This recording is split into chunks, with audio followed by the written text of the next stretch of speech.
Magandang araw. Tapos ang laban sa round 1. Navarrete, bayaran mo na ang utang mo. Kanina lang pinatunayan ng ating Kings Warrior na si Charlie Suarez kung bakit siya ang higit na karapat-dapat sa world title belt. Isang round lang ang kinailangan niya para patumbayin si Manuel Avila sa California. Isang brutal na kaliwa sa sentido ang kanyang pinatama at nagpayanig at agad na nagpabagsak sa kalaban, kung saan nanalo si Charlie Suarez via brutal technical knockout sa round 1 lang. Tandaan natin, dati nang pumayag si Navarrete na mag-rematch sila at hayagan niyang sinabi na may utang siya kay Suarez at ito ay isang unfinished business na dapat talagang bigyan ng rematch. Pero matapos lumamig ang usapan ng kampo niya, iba ang hinarap niya. Ngayong araw, matapos ang bangis na ipinakita ni Charlie Suarez, hindi na lang basta kailangan kundi kinakailangan na talaga ni Navarrete na tuparin ang kanyang salita. Asahan na naman ang umaatikabong bakbakan kapag nagharap ang Meksikano na si Navarrete at ang Pinoy Warrior na si Charlie Suarez. Samantala, breaking news. Sa katatapos na laban, panalo ang ating pambato na si Charlie Suarez kontra Meksikano na si Manuel Avila. Sa loob lang ng first round,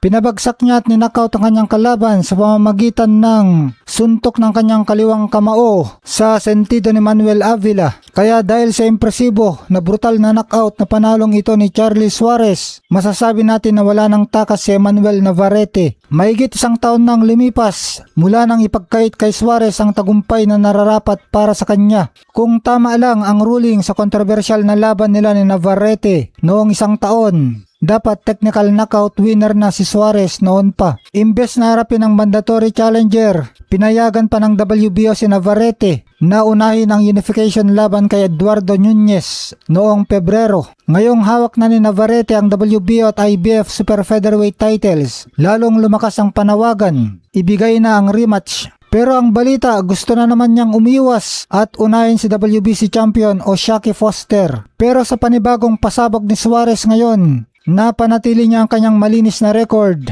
19 wins, 0 loss, na may 11 knockout at bitbit pa ang bagong kampyonato. Solidong-solido ang kanyang posisyon bilang WBO number 1 contender. Kaya sa batas ng boxing at sa mata ng buong mundo, tapos na ang oras ng pagdadahilan. Wala ka ng takas sa rematch. Alam natin na madalas idaan sa politika at negosyo ang boxing para mauna ang mas malalaking pay-per-view fights. Kaya naman ito na ang hamon sa management ni Suarez sa pangunguna ni na Robert Garcia at Samson Lukowicz. Ngayong may bago at sariwang belt si Suarez mula sa technical knockout win na ito, panahon na para magbaba ng matinding pressure sa WBO. Iutos ng mandatory rematch kaagad-agad. Magandang araw. Kumpirmado mga boss. Tuloy na ang bakbakan bukas, Hulyo 19. Ang ating undefeated Filipino contender na si Charlie Kings Warrior Suarez. Walang kahirap-hirap na nakuha ang timbang. Swak na swak sa 129 pounds para sa super featherweight limit.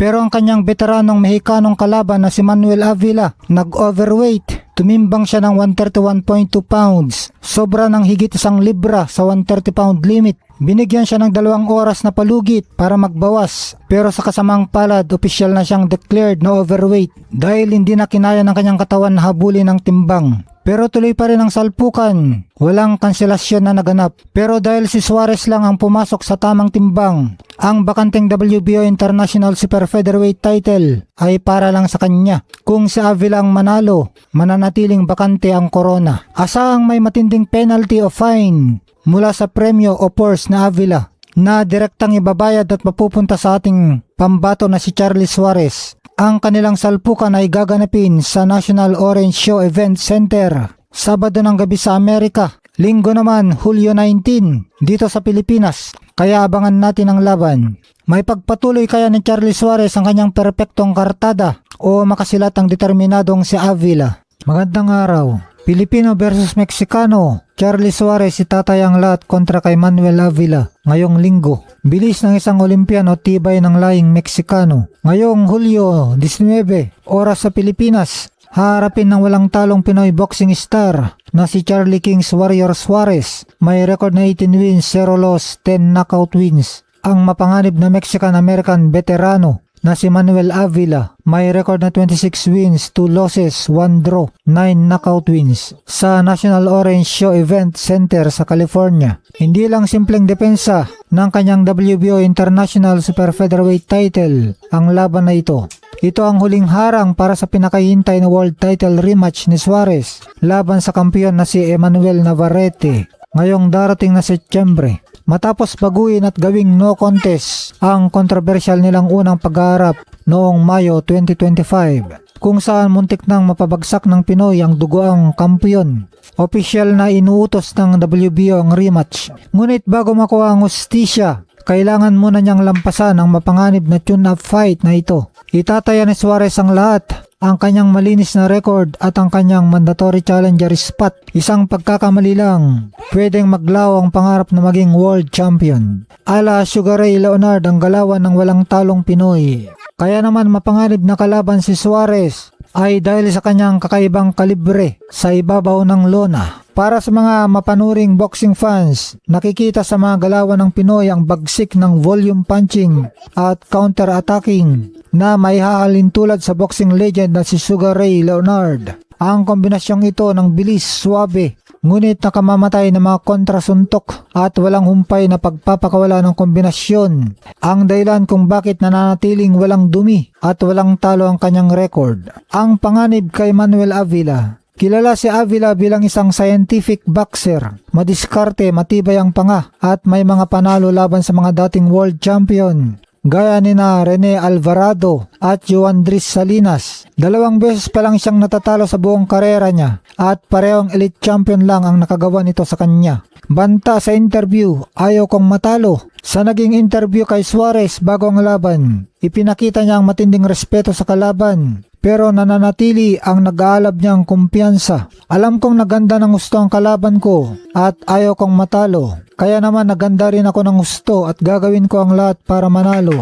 Ipapakita ko sa buong mundo na ako pa rin ang numero 1, matapang na pahayag ni Kings Warrior. Ang bakbakan ng estilo, bentay ni Suarez, bilis ng paa, mala Sugar Ray Leonard na volume punching at counters, lakas ng suntok at ang nag-aalab na momentum na pagiging walang talo. Bentay naman na Avila, lalim ng karanasan sa mahabang laban, tactical counterpunching, mas batang edad, 34 versus 37, at ang kawalan ng pressure bilang dehado. Matapos ang mahigit 1 taong pahinga, ito ang pinakamatinding sugal at pagsusuri kung handa na bang ating Kings Warrior ng Philippine Army na tuluyang agawin ng corona sa rematch ng taon. Knockout man o madugong desisyon, asahan ang isang klasikong giyera sa ibabaw ng lona. Suportahan natin si Charlie Suarez sa kanyang laban ngayong linggo laban Pilipinas.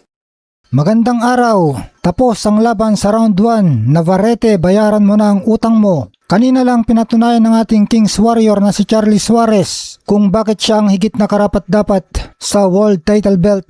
Isang round lang ang kinailangan niya para patumbayin si Manuel Avila sa California. Isang brutal na kaliwa sa sentido ang kanyang pinatama at nagpayanig at agad na nagpabagsak sa kalaban, kung saan nanalo si Charlie Suarez via brutal technical knockout sa round 1 lang.